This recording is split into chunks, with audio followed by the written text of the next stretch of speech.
नमस्ते प्यारे दोस्तों, आयुर योग गुरुकुल में आपका स्वागत है। मैं हूं डॉक्टर सविता वाले, आयुर्वेदा एंड योगा कंसल्टेंट। आज मैं आपके सामने लेकर आई हूं आयुर्वेद से जुड़ी हुई एक महत्वपूर्ण बात।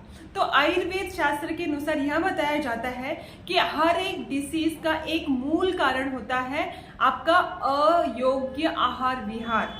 सही तरीके से नहीं किया हुआ आहार विहार यह एक रिस्पॉन्सिबल फैक्टर है हर एक डिसीज को जन्म देने के लिए। और इससे आप लोगों को एक बात ध्यान देनी है कि आयुर्वेद यह बताता है कि अगर आप लोगों ने अपने आहार विहार को ठीक कर दिया तो बहुत से रोगों से आप छुटकारा पा सकते हैं या फिर उसके मूल कारण को ठीक कर सकते हैं, नष्ट कर सकते हैं। तो सबसे पहले जरूरी है कि वहां पे मूल कारण क्या है वह समझना है आपको, ताकि वह मूल कारण को आप लोगों को अच्छी तरीके से ट्रीट करके बाहर निकाला जा सके। तो यहाँ पे देखो, जो भी हम लोग आहार विहार लेते हैं, देखिए हमारा जो पूरा दिनचर्या है, जो लाइफस्टाइल बन चुकी है, वह कहीं ना कहीं गलत तरीके से चल रही है। यहाँ पे हम लोग खा लेते हैं, आयुर्वेद बताता है कि भूख लगी है तभी खाना है, पहले वाला आहार पच गया है तो खाना है, और बीच बीच में हम लोगों को लंघन भी करते रहना है। लंघन मतलब कि बीच में हम लोगों को छुट्टी देनी है, मतलब कि उपवास करना है, ताकि जो भी वहां पे बचा हुआ जो अपाचित रस है वह पच जाए, उसका पाचन हो जाए। तो यह अपाचित रस क्या है वह मैं आज आपको बताने वाली हूँ, और यह अपाचित रस जो होता है वही हर एक डिसीज का मूल कारण है, ऐसा आयुर्वेद शास्त्र बताता है। देखिए अक्सर हम लोग क्या करते हैं, जो भी हम लोग खाना खाते हैं वहाँ डाइजेस्ट हुआ है या नहीं हुआ है, चलो टाइम हो गया है फिर से खाना खा लिया, ठीक है, और वह खाना डाइजेस्ट हुआ है या नहीं हुआ है वह भी हम लोग देखते नहीं है, और बीच बीच में भी हम लोग बार बार खाते रहते हैं। पहला वह पचा हुआ नहीं है फिर भी हम लोग दूसरा खाना खा लेते हैं। अक्सर हम लोग खाना खाने के बाद आइसक्रीम खा लेते हैं। अक्सर हम लोगों ने देखा है कि कुछ भी विरुद्ध सेवन करते, जैसे कि दूध के साथ कुछ फल ले लिए, दूध के साथ हम लोगों ने कुछ खा लिया। और कभी कभी हम लोगों को ऐसे देखने को मिलता है कि हम लोग गरम लेते हैं, ऊपर से ठंडा खा लेते हैं, ठंडा होने के बाद गरम गरम कुछ तो ले लेते हैं। ये सभी का सभी कहीं ना कहीं एक विरुद्ध आहार है। और साथ ही साथ जो हम लोग अद्यशन विषमासन यह बताया गया है। अद्यशन मतलब कि क्या, पहले वाला पचा नहीं है फिर से ऊपर से हम लोगों ने खाना खा लिया। विषमासन मतलब क्या, हम लोगों ने देखा नहीं है कि कभी भी कुछ खा रहे हैं, कभी भी कुछ नहीं खा रहे हैं, उपवास कर रहे हैं, फिर से हैवी फूड ले रहे हैं, वहां पे कुछ भी कहीं भी कुछ क्रम नहीं है, तो उसको हम लोग विषमासन कहते हैं। अनशन मतलब कि क्या, हम लोग पूरी तरीके से भूखे रहते हैं। तो यहाँ जो भी पैटर्न है कहीं ना कहीं गलत हो रहा है, और इसके परिणाम स्वरूप वहां पे जो भी हमारा जो खाया हुआ अन्न रहता है पेट पे वैसे का वैसा पड़ा हुआ रहता है। वैसे का वैसा पड़ा रहने से वहां पे फर्मेंटेशन स्टार्ट हो जाता है। जैसे कि हम लोगों ने देखा है किचन में अगर कुछ खाना बच जाता है पहले दिन का, तो वहां पे वो किस तरीके से सड़ने लग जाता है, वहां पे उसमें अम्ल रसता आ जाती है। हम लोग सूंघते हैं तो हम लोगों को वहां पे अम्ल खट्टा स्मेल आती है। तो वैसे ही हमारे शरीर में भी होता है, कुछ बचा हुआ खाना अगर वैसे का वैसा पड़ा रहता है तो हम लोगों को एसिडिटी होती है। एसिडिटी मतलब कि क्या, वहां पे खट्टी डकारी आती है, खट्टी उल्टियां होती है। तो वहां जो है वहां बताने की कोशिश कर रहा है कि पहले से ही वहां पे मेरा जो अपाचित रस है वहां पे पहले से ही पेट में है, उसको डाइजेस्ट करो भाई, ऐसे बताता है आपको डिसीज। तो यहाँ पे आपको ध्यान देना है कि यह जो अपाचित रस होता है उसी को आम बताया गया है, उसी को आम बोला गया है।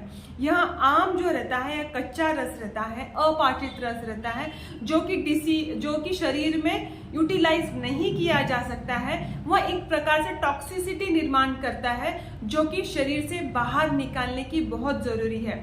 और इसको बाहर निकालने के लिए अलग अलग तरीके से वह डिसीज फॉर्म लेता है और वह बाहर निकलने की कोशिश करता है। और फिर से हम लोग वहां पे क्या करते हैं, दवाइयां ले लेते हैं, उसको सप्रेस करते रहते हैं और उसको बाहर निकलने के लिए नहीं देते, और लास्ट में क्रोनिक डिसीजेस में यह कन्वर्ट हो जाता है। क्रोनिक मतलब कि जीर्ण अवस्था में चला जाता है, मतलब बार बार आप बीमार पड़ने की जो चेन रहती है वह स्टार्ट हो जाती है। तो इस तरीके से यह जो आम रहता है, यह मूल कारण बताया गया है आयुर्वेद में हर एक डिसीज को जन्म देने के लिए। तो आपको एक छोटा सा मैं उपाय बताती हूँ इस वीडियो में। देखिए, हम लोगों को क्या करना है, औषधि युक्त जल का सेवन करना है, ताकि यह जो बचा खुचा आम स्वरूप में जो रह गया है अन्न, उसको डाइजेस्ट कर पाए, उसको डाइजेस्ट हो जाए।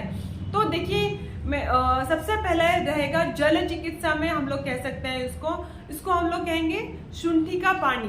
तो सूंठ जो रहती है, सौंठ आप सभी को पता होगा, उसको क्या करना है, एक पूरी की पूरी सौंठ रहती है, उसको पानी में डालना है।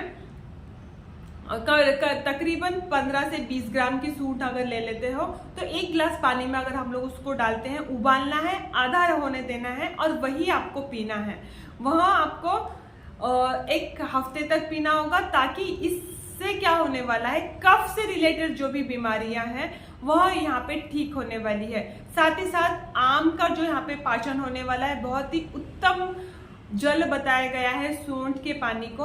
और यहाँ बीच बीच में जो भी आपकी एसिडिटी की तकलीफ है वह भी ठीक करेगा, अपचन की जो तकलीफ है वह भी ठीक करेगा। साथ ही साथ अस्थमा जैसे विकार, जो ट्यूबरकुलोसिस जैसे विकार रहते हैं, उसमें भी यह बहुत ही लाभदायक है। और यहाँ पे हम लोग कह सकते हैं जो जीर्ण क्रोनिक, किसी को बहुत दिनों से सर्दी होती है, वैसे पुरानी सर्दी में, जुखाम में, वहाँ भी यहाँ बहुत ही असरदायक ऐसा पानी है। और दूसरा अगर हम लोग देखते हैं कि धने का पानी, धान्य सभी को पता होगा, जो धनिया रहता है उसके जो बीज रहते हैं, तो उस बीज को भी अगर हम लोग इसी तरीके से 1 चम्मच 1 गिलास पानी में अगर हम लोग उबालते हैं, आधा होने के बाद वह पानी अगर हम लोग सेवन करते हैं, सुबह सुबह यह पानी का सेवन करना है।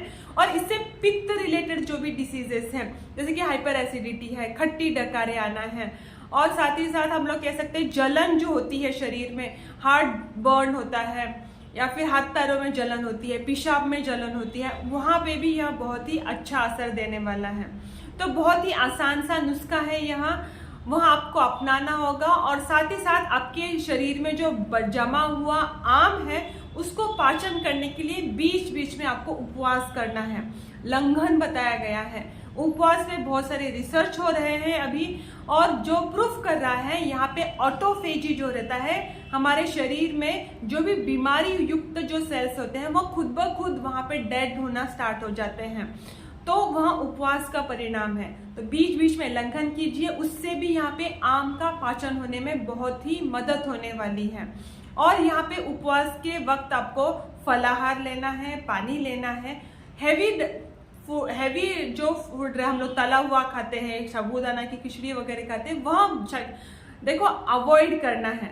हम लोगों को हल्का आहार लेना है, उपवास के दौरान पानी या फल ले सकते हैं। इस तरीके से कुछ उपाय यहाँ पे हम लोगों ने देखे हैं आम को पाचन करने के लिए। तो उसका सेवन कीजिए, उसको अपनाइए और बहुत सारी बीमारियों से बचिए। धन्यवाद।